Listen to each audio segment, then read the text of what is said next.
hello. Glad to have you back with me.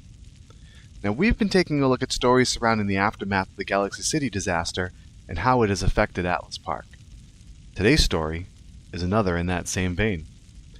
Sondra Costel was a doctor in Galaxy City, but since the incident, she spent her time trying to help the people of her home neighborhood in Atlas Park, Hyperion Way.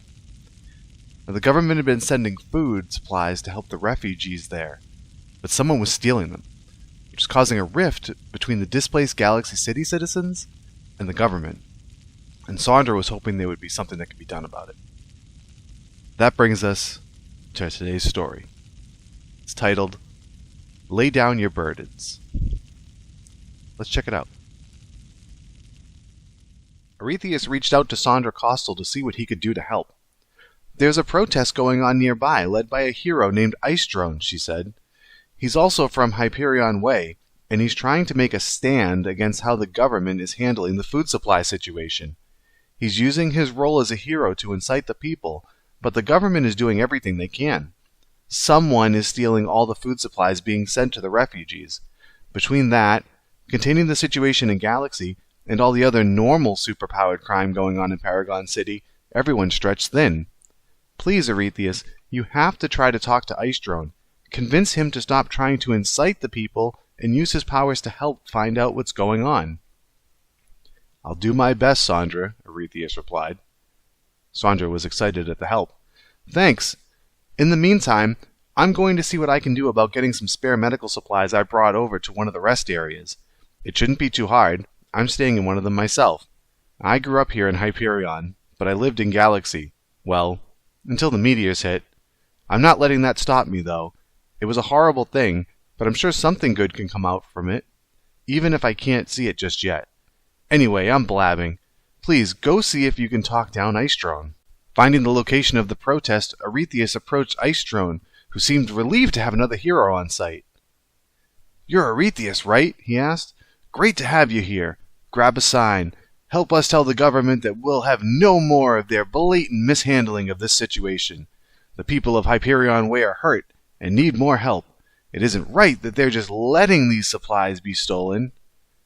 Arethius responded, Don't you have superpowers?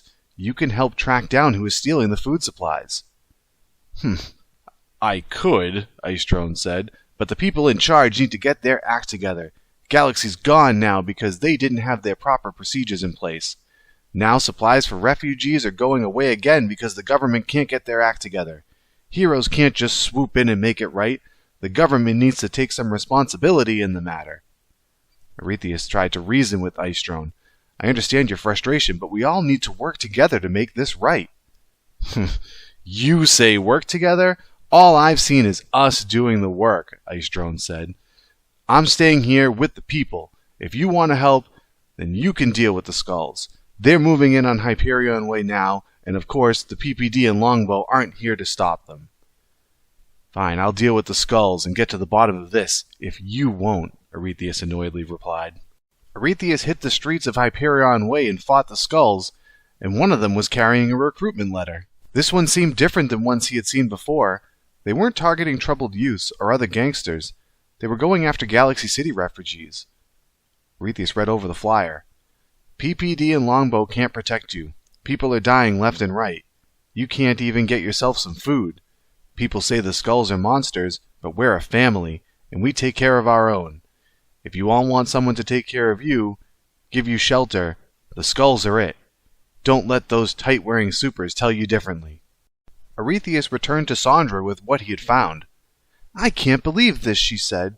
The Skulls are trying to act like they're out to help everyone?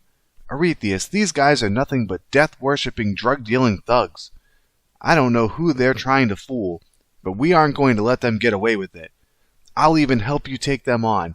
I'll personally drag each of them over to the Zig if they think they can take advantage of Hyperion Way.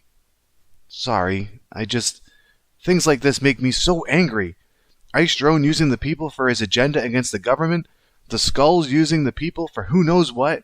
We need to do something about this. Something isn't right with the Skulls, Arethius, but it is starting to make sense. Let me explain. Some of the people I've treated have said that they've been hearing of another way around all of this. that someone else is willing to take care of them. I also haven't seen those same people for a few days. I don't think it's a coincidence in the least. They've probably gone off and joined the Skulls. But as much as I want to hate them, I can't. They're being used.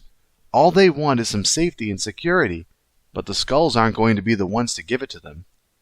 Arethius said, "We have to try and find out what else the Skulls are up to." "I agree. I don't think it's a coincidence either that the food supplies are going missing in all of this," Sondra said. "I know this sounds jaded, but I think either the Skulls or Ice Drone are behind this. I really don't want to believe that Ice Drone would put his own political agenda ahead of the needs of the people. I've heard people saying that the Skulls have been directing possible candidates to a park nearby about places to meet. If you can go there and find the instructions, you should be able to track down exactly what they're doing." Arethius checked the park to see if he could find any leads. He found some bits of paper and pieced them together to find out the directions to a nearby building. It seemed the Skulls were trying to recruit people in there. He also found a note from a woman named Deborah Rosenfeld. "If you're reading this, then you're considering joining the Skulls. My name is Deborah Rosenfeld, a reporter with the Paragon Times. Please come find me near the specified office building before you go inside of it." The hero headed to the office location and found Deborah outside. "A hero? What are you doing here?" she asked.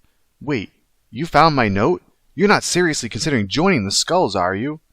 Arethius replied, "No, I'm trying to get to the bottom of all this." "Oh, phew," she responded. "Well, this is perfect. I'm trying to do the same. I think this is actually going to work out much better than I thought. I was going to convince whoever came here to get me information from inside that building, but with you here, I have a better idea." "What is it?" Arethius asked. Deborah Rosenfeld handed him a small device with a monitor on it.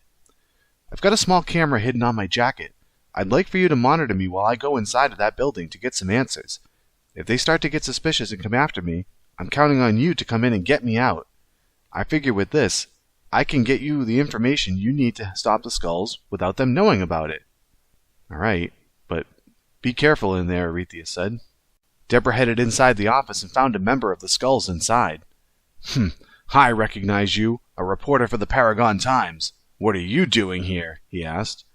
"I saw your recruitment flyers. I'm interested in joining with all of you," she told him. "Oh, so you see the family the Skulls has, do you? Word must be spreading if we can even convince a high and mighty reporter to give up their job to come join us. That, or things are even worse with the rich people here in Paragon." She had some questions for him. "How can you provide for all of us? Are you robbing grocery stores for food?" "Grocery stores? No, that's small time, lady," he scoffed. "Now, I'm not going to blab on about what our secrets are. Let's just say the Skulls have a bountiful supply of food and water that we just happen to find.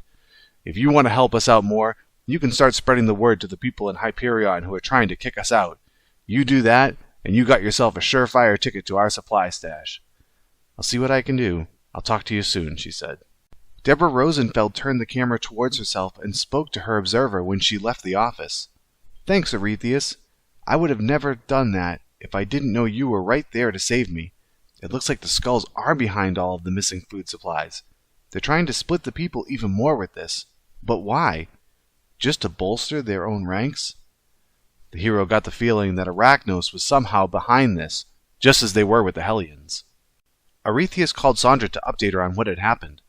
"You know, I never liked reporters until today," she said. "Deborah Rosenfeld is great. I'm relieved to know that it was the Skulls who were stealing the supplies and not Ice Drone.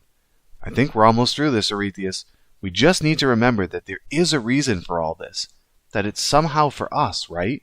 That's what I learned in the Galaxy incident. Cygnus Hospital, where I worked, was one of the first to be hit by the meteors. I would have been in there if it wasn't for the fact that I had to take a walk to calm down after I lost one of my patients. If that didn't happen, I wouldn't be here today. That's what I try to remember whenever these horrible things happen, that there has to be a way that this is for us, even if we can't see it. So let's just see how exactly this whole situation with the Skulls is going to work out." Well, it's time to put my whole "this is all for a good reason" conviction to the test. One of my friends just texted me that the Skulls are openly attacking people in Hyperion Way. It seems like a group of people were trying to get together to warn everyone about the Skulls. They said Deborah Rosenfeld was trying to get the word out about what they were doing. The people of Hyperion Way need a hero, Arethius. Someone to make a stand, to show the skulls that they can't use them for their own ends. Arethius replied, I'll make sure the skulls don't get away with this, Sondra. I knew you'd say that, Arethius. Maybe this is why all of this is happening. Hyperion Way has always been a jaded place. We were hit hardest by the hollowing. When the nearby neighborhood of Eastgate was devastated, we had to pick ourselves up and recover, when almost all the efforts were going into fixing the neighborhood of Eastgate. The people here tend to believe that no one is going to help them, that you can only believe in yourself, or worse, that people are just here to use them. We're going to show them that there is someone looking out for them, that they can put their faith in other people, that there is someone out there who isn't trying to just use them. Arethius took it to the skulls and saved several of the citizens that were in danger. Arethius found a piece of paper on one of the skulls he defeated. He read it over, seeing its details on what to do after the attack. Put down anyone who is too rowdy. Bring the rest back to the warehouse. If they won't be convinced that we're the only place to go, then we'll show them just how powerful we are. We'll kill the majority there, then leave the remainder to tell the others about what we can do. Signed, Bonebreaker. Following the directions of one of the skulls, Arethius entered the building, and he heard a voice. Arethius should be here soon. It was Ice-Drone. Arethius, thought a lot about what you said. I'm going to put things aside and give you a hand with these skulls. Let's get moving. The heroes fought their way through the warehouse and found the skull guarding the supplies. We've got enough here to last us a good while. We keep getting that sweet info, and we'll have Atlas in no time, he said. The heroes launched an attack. What? A hero? What are you doing here? Boss, we're under attack. Over. A voice was broadcast throughout the warehouse. You're poking your nose in dangerous territory, Arethius. You can't stop our operation. The skulls have more support than you can dream of. You'll never catch me or stop us. You hear me? As they made their way through the warehouse, the voice spoke again. You can't stop what's coming, Arethius. None of you can. Pressing on, the voice taunted them again. You're quick on your feet, Arethius. I'll fix that. Just try to come up here and stop us. The heroes closed in on the source of that voice. That hero should be here at any moment. He'll be used as an example to anyone who stands against us, it said. They then came face to face with Bonebreaker. I warned you that you can't stop the inevitable, Arethius. Your time in Paragon City is over. Stopping me won't halt what's coming. After defeating Bonebreaker, Arethius called Sondra to let her know what went down. Arethius, you did it. Officials from the government are distributing all the supplies you found. Bonebreaker and the rest of his gang are going to be put away for a very long time. The people you rescued from the skulls are already talking about everything you've done to help our neighborhood, and you bet I am too. I don't know how much this will change things, but people will have to notice someone taking a stand for them here. We still have a lot of work to do, but you've helped all of us get back on our feet. It's our turn now to keep moving forward. Speaking of which, that man from the FBSA, Matthew Habashi, wanted me to give you a message. Something about Elite he had. There's a scientist that works at Seraph. His name is Aaron Theory. Matthew Habashi said he might be able to help regarding the situation with Arachnos in Atlas Park. He'd like for you to go talk to him to see what you can find. Seraph is always trying to help out with things here in Atlas. I know you can help them out, Arethius. Just watch out for Theory. I've heard he's a little weird. Well, once again it seems as though some of Paragon City's miscreants were trying to take advantage of the despair of the people who survived the destruction of Galaxy City. Thankfully, the city's heroes are always ready to put a stop to them. And it looks like now we may finally find out how Arachnos fits into all of this. But that's a story for another day. Hope you come back soon to join me for that one.